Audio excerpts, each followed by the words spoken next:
Hello friends, ನಿಮಗೆಲ್ಲರಿಗೂ K S ಟ್ಯೂಟೋರಿಯಲ್ಗೆ ನಿಮಗೆಲ್ಲರಿಗೂ ಸ್ವಾಗತ. ಇವತ್ತಿನ ಈ ಒಂದು ವಿಡಿಯೋದಲ್ಲಿ ನಾವು 20 ಮತ್ತು 21 ಜನವರಿಯ ಕರೆಂಟ್ ಅಫೇರ್ಸ್ ಬಗ್ಗೆ ಮಾಹಿತಿಯನ್ನು ನೋಡೋಣ. ಹಾಗಾದರೆ ನಮ್ಮ ಮೊದಲನೇ ಪ್ರಶ್ನೆ, ಪಿ ಎಂ ಜನ್ಮನ್ ಯೋಜನೆ ಯಾರಿಗೆ ಸಂಬಂಧಿಸಿದಂಥ ಪ್ರಶ್ನೆಯನ್ನು ಕೇಳಲಾಗಿದೆ. ಪ್ರಧಾನಮಂತ್ರಿ ಜನ್ಮನ್ ಯೋಜನೆ ಇದು ಯಾರಿಗೆ ಸಂಬಂಧಿಸಿದಂಥ ಯೋಜನೆ ಆಗಿದೆ. ಇದಕ್ಕೆ ಸರಿಯಾದ ಉತ್ತರ ಆಪ್ಷನ್ ಸಿ ನೋಡಿ, ಆದಿವಾಸಿ ಜನರಿಗೆ ಈ ಪಿ ಎಂ ಜನ್ಮನ್ ಯೋಜನೆ ಸಂಬಂಧಿಸಿದಂತಾಗಿದೆ. ನ್ಯೂಸಲ್ಲಿ ಏನು ಕೊಟ್ಟಿತ್ತಂದರೆ, ಪಿ ಎಂ ಜನ್ಮನ್ ಯೋಜನೆಗೆ ಮಂಡ್ಯ ಜಿಲ್ಲೆಯ ಪೋವನಹಳ್ಳಿ ಆಯ್ಕೆಯಾಗಿದೆ ಅಂತ ನ್ಯೂಸಲ್ಲಿ ನೀಡಲಾಗಿದೆ.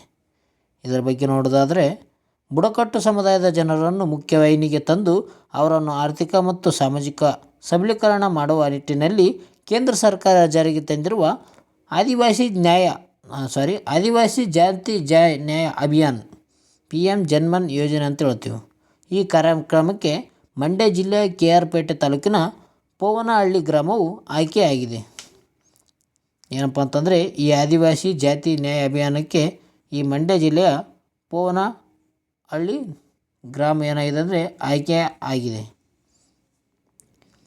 29,000 ಕೋಟಿ ಬೃಹತ್ ಯೋಜನೆಯ ಮೂಲಕ ದೇಶದ 63,000 ಹಳ್ಳಿಗಳನ್ನು ಆಮೂಲಾಗ್ರವಾಗಿ ಅಭಿವೃದ್ಧಿ ಮಾಡುವುದು ಕೇಂದ್ರ ಸರ್ಕಾರದ ಉದ್ದೇಶವಾಗಿದೆ. ಇದರಿಂದ ಪಿ ಎಂ ಜನ್ಮನ್ ಯೋಜನೆಯ ಮುಖ್ಯ ಗುರಿ ಆದಿವಾಸಿ ಜನರಿಗೆ ಮುಖ್ಯವಾಹಿನಿಗೆ ತರುವುದು ಗುರಿಯಾಗಿದೆ ಅಂತ ಹೇಳ್ತೀವಿ. ಆದಿವಾಸಿ ಜನರಿಗೆ ಇದು ಸಂಬಂಧಿಸಿದೆ.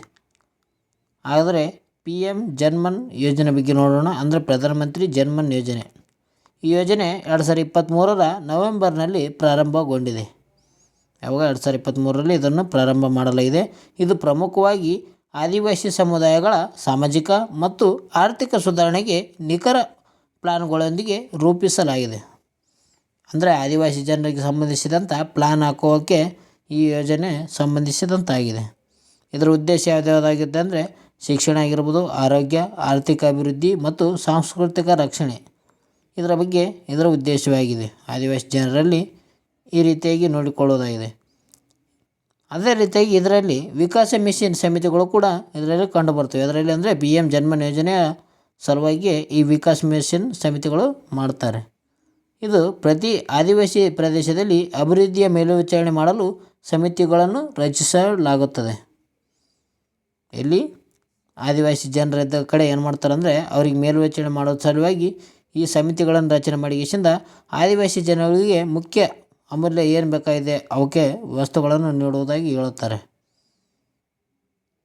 ಈ ಆದಿವಾಸಿ ಜನರಿಗೆ ಏನಾಗಿದೆ ಅಂದರೆ, ಈ ಮಂಡ್ಯ ಜಿಲ್ಲೆಯ ಪೋವನಹಳ್ಳಿ ಗ್ರಾಮ ಆಯ್ಕೆಯಾಗಿದೆ ನೋಡಿ ಜನ್ಮನ್ ಯೋಜನೆಗೆ.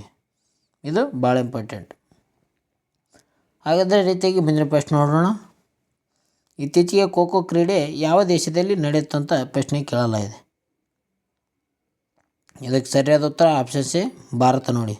ನಮ್ಮ ಭಾರತ ದೇಶದಲ್ಲಿ ಚೊಚ್ಚಲ ಬಾರಿಗೆ ಖೋ ಕ್ರೀಡೆಯಲ್ಲಿ ಪ್ರಶಸ್ತಿಯನ್ನು ಪಡೆಯಲಾಗಿದೆ. ಮಹಿಳೆಯರು ಮತ್ತು ಪುರುಷರು ಇಬ್ಬರು ಸೇರಿಗೆಯಿಂದ ಭಾರತದ ಪ್ರಶಸ್ತಿಯನ್ನು ಪಡೆದುಕೊಂಡಿದ್ದಾರೆ. ಖೋ ಪ್ರಶಸ್ತಿ, ಖೋ ವಿಶ್ವಕಪ್ ಭಾರತಕ್ಕೆ ಅವಳಿ ಪ್ರಶಸ್ತಿ ಸಂಭ್ರಮ ಅಂತ ನ್ಯೂಸಲ್ಲಿ ಕೊಟ್ಟಿದ್ದು ನೋಡಿ. ಯಾವ ದೇಶದ ವಿರುದ್ಧ ಅಂದರೆ, ನೇಪಾಳ ದೇಶದ ವಿರುದ್ಧ ಖೋದಲ್ಲಿ ಗೆದ್ದಲಾಗಿದೆ. ಇದರ ಬಗ್ಗೆ ನೋಡೋಣ. ಆತಿಥೇಯ ಭಾರತ ಚೊಚ್ಚಲ ಆವೃತ್ತಿಯ ದೇಶಿ ಕ್ರೀಡೆ ಖೋ ವಿಶ್ವಕಪ್ ಟೂರ್ನಿಯ ಪುರುಷರ ಹಾಗೂ ಮಹಿಳೆಯರ ವಿಭಾಗದಲ್ಲಿ ಚಾಂಪಿಯನ್ಸ್ ಆಗಿ ಹೊರಹೊಮ್ಮಿದೆ. ಫೈನಲ್ನಲ್ಲಿ ಭಾರತ ಮತ್ತು ಮಹಿಳಾ ತಂಡ ಏನು ಮಾಡಿದೆ ಅಂದರೆ 78-40 ಅಂಕಗಳಿಂದ ನೇಪಾಳ ಎದುರು ಗೆಲುವು ದಾಖಲಿಸಿದೆ. ಅದೇ ರೀತಿಯಾಗಿ ಪುರುಷರ ತಂಡ ಕೂಡ 54-36 ಅಂಕಗಳಿಂದ ನೇಪಾಳ ತಂಡವನ್ನು ಮಣಿಸುವ ಪ್ರಶಸ್ತಿ ಉಳಿಸಿಕೊಂಡಿದೆ ಅಂತ ಹೇಳಿದೆ. ಅಂದರೆ ಪುರುಷರು ಮತ್ತು ಮಹಿಳೆಯರ ತಂಡ ಏನಂದರೆ ನೇಪಾಳ ತಂಡಗಳನ್ನು ಮಣಿಸುವ ಮೂಲಕ ಪ್ರಶಸ್ತಿಯನ್ನು ಪಡೆದುಕೊಂಡಿವೆ. ಇದರೊಂದಿಗೆ ಪುರುಷರ ಹಾಗೂ ಮಹಿಳಾ ತಂಡಗಳು ಅಜೇಯವಾಗಿ ಪ್ರಶಸ್ತಿ ಗೆದ್ದ ಹೆಗ್ಗಳಿಕೆಗೆ ಪಾತ್ರವಾಗಿವೆ. ನಮ್ಮ ಭಾರತ ದೇಶ ಏನಾಗಿದೆ ಅಂದರೆ ಚೊಚ್ಚಲ ಖೋ ಕಪ್ ಗೆದ್ದಿದೆ. ಪುರುಷರದು ಮತ್ತು ಮಹಿಳೆಯರದು ಇಬ್ಬರದು ಸೇರಿ ಪ್ರಶಸ್ತಿ ಗೆದ್ದಂತಾಗಿದೆ ನಮ್ಮ ಭಾರತ ದೇಶ. ಅದೇ ರೀತಿಯಾಗಿ ಪುರುಷರ ಫೈನಲ್ ಪ್ರಶಸ್ತಿ ಅಂದರೆ ಯಾರ್ಯಾರಿಗೆ ನೀಡ್ತಾರೆ ಅಂದರೆ, ಪಂದ್ಯಶ್ರೇಷ್ಠ ಪ್ರಶಸ್ತಿ ಯಾರಿಗೆ ನೀಡಿದ್ದಾರೆ, ಅತ್ಯುತ್ತಮ ಅಟ್ಯಾಕರ್ ಯಾರು, ಅತ್ಯುತ್ತಮ ಡಿಫೆಂಡರ್ ಯಾರು ಅಂತ ನಾವು ಪ್ರಶಸ್ತಿಗಳನ್ನು ಯಾರಿಗೆ ನೀಡಿದ್ದಾರೆ ಅಂತ ನೋಡೋಣ. ಪಂದ್ಯ ಶ್ರೇಷ್ಠ ಪ್ರಶಸ್ತಿ ಇದು ಮೇಯುಲ್ ಅವರಿಗೆ ನೀಡಲಾಗಿದೆ. ಅದೇ ರೀತಿಯಾಗಿ ಅತ್ಯುತ್ತಮ ಅಟ್ಯಾಕರ್ ಇದು ಸುಯೇಶ್ ಗಾರ್ಗಾಟೆ ಅವರಿಗೆ ನೀಡಲಾಗಿದೆ. ಇವರು ಭಾರತ ದೇಶದವರಾಗಿದ್ದಾರೆ. ಅತ್ಯುತ್ತಮ ಡಿಫೆಂಡರ್ ರೋಹಿತ್ ಬೂಮ್ರಾ, ಇವರು ನೇಪಾಳ ದೇಶದವರು ಪುರುಷರಲ್ಲಿ. ಅದೇ ರೀತಿಯಾಗಿ ಮಹಿಳೆಯರಲ್ಲಿ ನೋಡೋಣ. ಪಂದ್ಯಶ್ರೇಷ್ಠ ಪ್ರಶಸ್ತಿ ಅವರು ಚೈತ್ರಾ ಬಿ ಅವರಿಗೆ ನೀಡಲಾಗಿದೆ. ಅತ್ಯುತ್ತಮ ಅಟ್ಯಾಕರ್ ಈ ಪ್ರಶಸ್ತಿಯನ್ನು ಹನುಮು ಕುಮಾರಿ ಅವರು ನೀಡಲಾಗಿದೆ. ಇವರು ಭಾರತ ದೇಶದವರಾಗಿದ್ದಾರೆ. ಅತ್ಯುತ್ತಮ ಡಿಫೆಂಡರ್ ಇವರು ಮನ್ಮತಿ ದಾಮಿ ಅವರಿಗೆ ನೀಡಲಾಗಿದೆ. ಇವರು ನೇಪಾಳ ದೇಶದವರು. ಅಂದರೆ ಅತ್ಯುತ್ತಮ ಪ್ರಶಸ್ತಿಗಳ ಬಗ್ಗೆ ಕೂಡ ಕೇಳ್ತಾರೆ ನೋಡಿ, ಕ್ರೀಡೆಗಳ ಬಗ್ಗೆ ಕೇಳ್ತಾರೆ ಪ್ರಶ್ನೆ. ಅದೇ ರೀತಿಯಾಗಿ LIC ಬಗ್ಗೆ ನೋಡೋಣ. ಮುಂದಿನ ಪ್ರಶ್ನೆ ಏನಿದೆ ಅಂದರೆ LICಯ ಕೇಂದ್ರ ಕಚೇರಿ ಎಲ್ಲಿದೆ ಅಂತ ಪ್ರಶ್ನೆ ಕೇಳಲಾಗಿದೆ. ಇದರ ಸರಿಯಾದ ಉತ್ತರ ಯಾವುದಪ್ಪ ಅಂತಂದರೆ ಆಪ್ಷನ್ ಸಿ ಮುಂಬೈ ನೋಡಿ. LICಯ ಕೇಂದ್ರ ಕಚೇರಿ ಇರುವುದು ಮುಂಬೈ ನಗರದಲ್ಲಿ. ಮುಂಬೈಲಿ ಕಂಡುಬರುತ್ತೆ ಅಂದರೆ ಮಹಾರಾಷ್ಟ್ರದಲ್ಲಿ ಕಂಡುಬರುತ್ತೆ. ಮಹಾರಾಷ್ಟ್ರದಲ್ಲಿ ಕಂಡುಬರುತ್ತದೆ. ಇದು ಯಾಕಪ್ಪ ಪ್ರಶ್ನೆ ಕೇಳಲಾಗಿದೆ ಅಂದರೆ ನ್ಯೂಸಲ್ಲಿ ಏನು ಕೊಟ್ಟಿದ್ದಾರೆ ಅಂದರೆ ಸ್ತ್ರೀಯರಿಗೆ ಆರ್ಥಿಕ ಸ್ವಾತಂತ್ರ್ಯ ನೀಡಿದ LIC ಭೀಮಾ ಸಖಿ. ಇದರ ಬಗ್ಗೆ ನೋಡೋದಾದರೆ ಭಾರತೀಯ ಜೀವ ವಿಮಾ ನಿಗಮವು ಮಹಿಳೆಯರ ಆರ್ಥಿಕ ಸಬಲೀಕರಣ ಹಾಗೂ ಸ್ವಾವಲಂಬಿಯಾಗಿ ರೂಪಿಸಿರುವ ಮಹತ್ವಾಕಾಂಕ್ಷಿ ಯೋಜನೆಯೇ ಈ ಭೀಮಾ ಸಖಿ ಮಹಿಳಾ ಕರಿಯರ್ ಏಜೆಂಟ್ ಆಗಿದೆ. LIC ಇತ್ತೀಚೆಗೆ ಏನಂದರೆ ಮಹಿಳೆಯರಿಗೋಸ್ಕರ ಏನು ತಂದಿದೆ, ಭೀಮಾ ಸಖಿ ಮಹಿಳಾ ಕರಿಯರ್ ಏಜೆಂಟನ್ನು ಪರಿಚಯಿಸಿದೆ. ಈ ಯೋಜನೆಯ ಅಡಿಯಲ್ಲಿ ಕೇವಲ 10ನೇ ತರಗತಿ ಪಾಸಾದ 18ರಿಂದ 70 ವರ್ಷದ ಯಾವುದೇ ಮಹಿಳೆ ನೋಂದಾಯಿಸಿಕೊಂಡು LIC ಪ್ರತಿನಿಧಿಯಾಗಿ ಕೆಲಸ ಮಾಡಬಹುದಾಗಿದೆ. ಅಂದರೆ 10ನೇ ತರಗತಿ ಪಾಸಾಗಿರ್ಬೋದು, 18ರಿಂದ 70 ವರ್ಷದ ವಯಸ್ಸಿನ ಹೆಣ್ಣು ಮಕ್ಕಳು ಏನಂದರೆ ಈ LICಯಲ್ಲಿ ಕೆಲಸ ಮಾಡಬಹುದಾಗಿದೆ. ಅದೇ ಯಾವುದೇ ಯೋಜನೆ ಅಂದರೆ ಭೀಮಾ ಸಖಿ ಮಹಿಳಾ ಕರಿಯರ್ ಏಜೆಂಟ್ ಅಂದು ಈ ಯೋಜನೆಯನ್ನು ಜಾರಿಗೆ ತಂದಿದ್ದು LIC ಆಗಿದೆ ನೋಡಿ. ಪ್ರತಿನಿಧಿಗಳಿಗೆ ಕಮಿಷನ್ ಮತ್ತು ಬೋನಸ್ ಕಮಿಷನ್, ರೆವಿನ್ಯಲ್ ಕಮಿಷನ್ ಹಾಗೂ ಎಲ್ಲ ಇತರೆ 37 ಸೌಲಭ್ಯಗಳ ಜೊತೆಗೆ ಮೊದಲ 3 ವರ್ಷಗಳ ಕಾಲ ಸ್ಪೆಂಡ್ ಬೆಡ್ ಕೂಡ ಕೊಡಲಾಗುತ್ತದೆ ಇವರಿಗೆ, ಮಹಿಳೆಯರಿಗೆ. ಹಾಗಾದರೆ LIC ಬಗ್ಗೆ ನೋಡೋಣ. LIC ಅಂದರೆ life insurance corporation of India ಅಂತ ಹೇಳ್ತೀವಿ ನಾವು. ಇದು ಸ್ಥಾಪನೆ ಆಗಿದ್ದು 1956 ಸೆಪ್ಟೆಂಬರ್ 1ನೇ ತಾರೀಕು ಸ್ಥಾಪನೆ ಆಗ್ತದೆ. 1956ರಲ್ಲಿ ಸ್ಥಾಪನೆ ಆಗಿದೆ LIC, life insurance corporation of India. ಇದರ ಕೇಂದ್ರ ಕಚೇರಿ ಮುಂಬೈನಾಗ ಇದೆ ನೋಡಿ.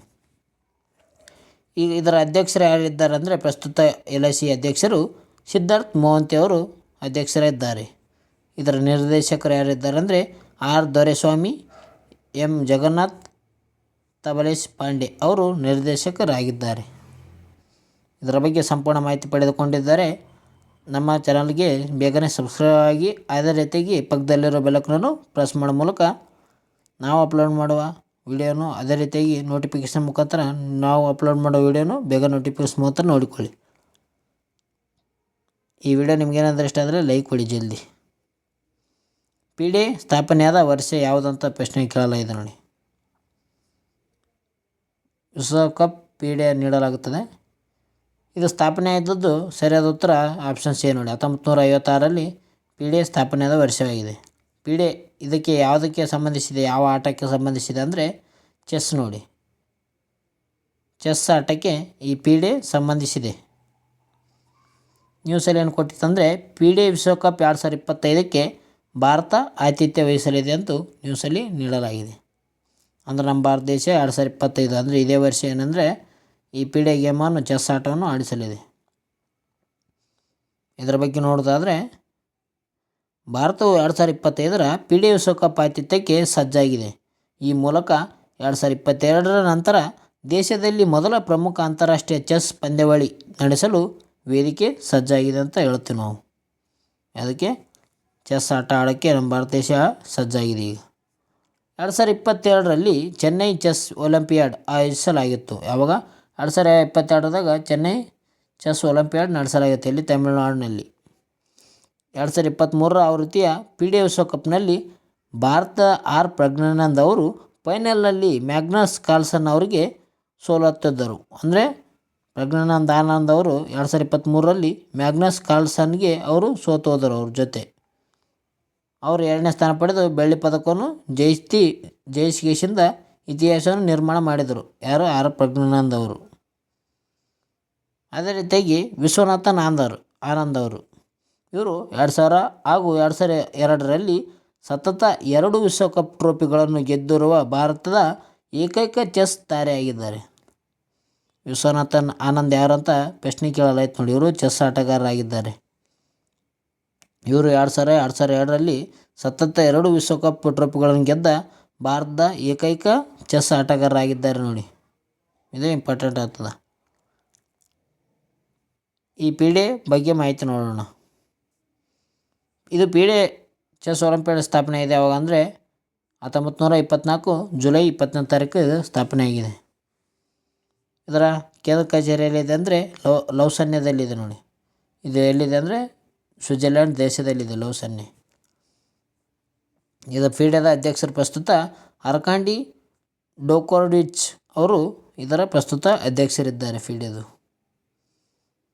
ಇದರ ಉಪಾಧ್ಯಕ್ಷರು ವಿಶ್ವನಾಥ್ ಆನಂದ್ ಇದ್ದಾರೆ ನೋಡಿ. ಇವರು ಭಾರತ ದೇಶದವರಾಗಿದ್ದಾರೆ. ವಿಶ್ವನಾಥ್ ಆನಂದ್ ಅವರು. ಅದೇ ರೀತಿಯಾಗಿ ಮುಂದಿನ ಪ್ರಶ್ನೆ ನೋಡೋಣ. WEF ಸಭೆ ಯಾವ ಸ್ಥಳದಲ್ಲಿ ನಡೆಯುತ್ತಿದೆ ಅಂತ ಪ್ರಶ್ನೆ ಕೇಳಲಾಗಿದೆ. WEF ಸಭೆ ನಡೆಸಲಾಗುತ್ತದೆ, ಅದು ಯಾವ ಸ್ಥಳದಲ್ಲಿ ನಡೆಸಲಾಗುತ್ತದೆ ಅಂತ ಪ್ರಶ್ನೆಯನ್ನು ಕೇಳಲಾಗಿದೆ ನೋಡಿ. ಇದಕ್ಕೆ ಸರಿಯಾದ ಉತ್ತರ ದಾವೋಸ್ ನೋಡಿ. ದಾವೋಸ್ನಲ್ಲಿ ವರ್ಲ್ಡ್ ಎಕನಾಮಿಕ್ ಫಾರಮ್ ಇದು ದಾವೋಸ್ನಲ್ಲಿ ನಡೆಯುತ್ತಿದೆ ಇದು ಸಮಾವೇಶ. ಭಾರತದ ಸಂಪತ್ತು ಬ್ರಿಟನ್ಗೆ 10% ಧನಿಕರ ಪಾಲು ಆಗಿದೆ ಅಂತ ಹೇಳಲಾಗಿದೆ ಅಂತ ನೋಡಿ. ಇದು ಈ ದಾವೋಸ್ನಲ್ಲಿ ಮಾತನಾಡುವ ಮೂಲಕ ಅಲ್ಲಿ ಹೇಳಲಾಗಿದೆ. ಹಾಗಾದರೆ ಇದರ ಬಗ್ಗೆ ನೋಡೋಣ.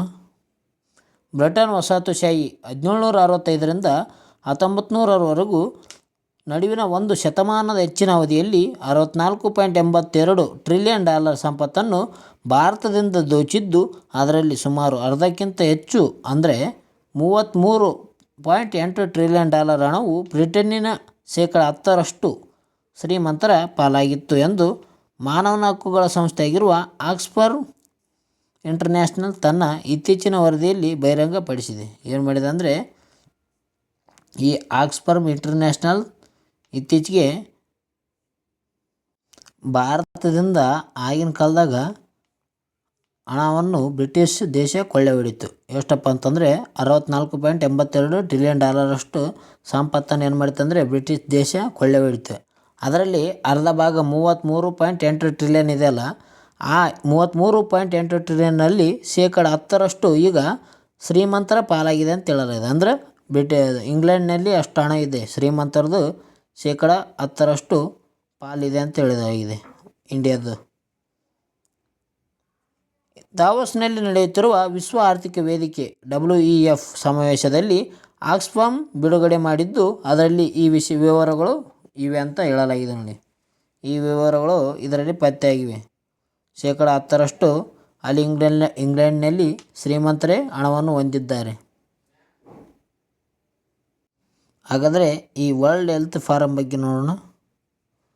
WEF ಅಂದರೆ ಏನಂತ ಪ್ರಶ್ನೆ ಕೇಳ್ತಾರೆ. ಇದಕ್ಕೆ ಏನಂದರೆ ವಿವರಣೆ world economic forum world health ಅನ್ನಕತ್ತಿದ್ದೆ ವರ್ಲ್ಡ್ ಎಕನಾಮಿಕ್ ಫಾರಮ್ ಇದು ನೋಡಿ. ಇದು ವರ್ಲ್ಡ್ ಎಕನಾಮಿಕ್ ಫಾರಮ್ ಇದು ಸ್ಥಾಪನೆ ಆದದ್ದು 1971 ಜನವರಿ 24ನೇ ತಾರೀಕು ಇದು ಸ್ಥಾಪನೆ ಆಗುತ್ತದೆ. ಇದರ ಸ್ಥಾಪಕ ಕ್ಲಾಸ್ ಶ್ವಾಬ್ ಅವರು ಇದ್ದಾರೆ. ವರ್ಲ್ಡ್ ಎಕನಾಮಿಕ್ ಫಾರಮ್ ಇದರ ಕೇಂದ್ರ ಕಚೇರಿ ಎಲ್ಲಿದೆ ಅಂದರೆ ಕೊಲೋನಿದಲ್ಲಿದೆ. ಸ್ವಿಟ್ಜರ್ಲ್ಯಾಂಡ್ದ ಕೊಲೋನಿದಲ್ಲಿ ಈ ವರ್ಲ್ಡ್ ಎಕನಾಮಿಕ್ ಫಾರಮ್ ಕಂಡುಬರುತ್ತದೆ. ಈ ವರ್ಲ್ಡ್ ಎಕನಾಮಿಕ್ ಫಾರಮ್ನ ಪ್ರಸ್ತುತ ಅಧ್ಯಕ್ಷರು ಬೋರ್ಗೆ ಬ್ರೆಂಡ್ ಅವರು ಇದರ ಅಧ್ಯಕ್ಷರಾಗಿದ್ದಾರೆ. ವರ್ಲ್ಡ್ ಎಕನಾಮಿಕ್ ಫಾರಮ್ದು ಅಧ್ಯಕ್ಷರು ಯಾರಿದ್ದಾರೆ ಅಂದರೆ ಬೋರ್ಗೆ ಬ್ರೆಂಡ್ ಅವರು ಇದ್ದಾರೆ. ಹಾಗಾದರೆ ವರ್ಲ್ಡ್ ಹೆಲ್ತ್ ಆರ್ಗನೈಜೇಷನ್ ಇದರ ಪ್ರಸ್ತುತ ಅಧ್ಯಕ್ಷರು ಯಾರಂತ ಕಮೆಂಟ್ ಮೂಲಕ ತಿಳಿಸಿ. ವರ್ಲ್ಡ್ ಹೆಲ್ತ್ ಆರ್ಗನೈಜೇಷನ್ನ ಪ್ರಸ್ತುತ ಅಧ್ಯಕ್ಷರು ಯಾರಿದ್ದಾರೆ ಅಂತ ಕಮೆಂಟ್ ಮೂಲಕ ತಿಳಿಸಿ. ನಾನು ಕೊಡುವ ಮೊದಲ ಪ್ರಶ್ನೆ ಆಗಿದೆ ನೋಡಿ. ನಿಮಗೆ ಇವತ್ತಿನ ಈ ಒಂದು ವಿಡಿಯೋನ ಇಲ್ಲಿಗೆ ಮುಗಿಸೋಣ. ಮುಂದಿನ ವಿಡಿಯೋದಲ್ಲಿ ಸಿಗೋಣ ಎಂದು ಹೇಳುತ್ತಾ, ನೀವೇನಾದರೂ ನಮ್ಮ ಚಾನಲ್ಗೆ ಆಗಿದ್ದರೆ ಹೊಸಬರಾಗಿದ್ದರೆ ಬೇಗನೆ ಸಬ್ಸ್ಕ್ರೈಬ್ ಮಾಡಿಕೊಳ್ಳಿ ಫ್ರೆಂಡ್ಸ್. ಅದೇ ರೀತಿಯಾಗಿ ಪಕ್ಕದಲ್ಲಿರುವ ಲೈಕ್ ಬಟನ್ನು ಕೂಡ ಪ್ರೆಸ್ ಮಾಡಿ ಬೇಗನೆ ವಿಡಿಯೋ ಇಷ್ಟ ಆಗಿತ್ತಂದ್ರೆ. ಅದೇ ರೀತಿಯಾಗಿ ಕ್ವಶನ್ಗೆ ಆನ್ಸರ್ ಹೇಳಿ ಹೋಗಿ. ವಿಡಿಯೋ ಪೂರ್ತಿ ನೋಡಿದ್ದಕ್ಕೆ ಎಲ್ಲರಿಗೂ ಧನ್ಯವಾದಗಳು ಫ್ರೆಂಡ್ಸ್. ಎಲ್ಲರಿಗೂ ಬಾಯ್. ಮುಂದಿನ ವಿಡಿಯೋದಲ್ಲಿ ಸಿಗೋಣ.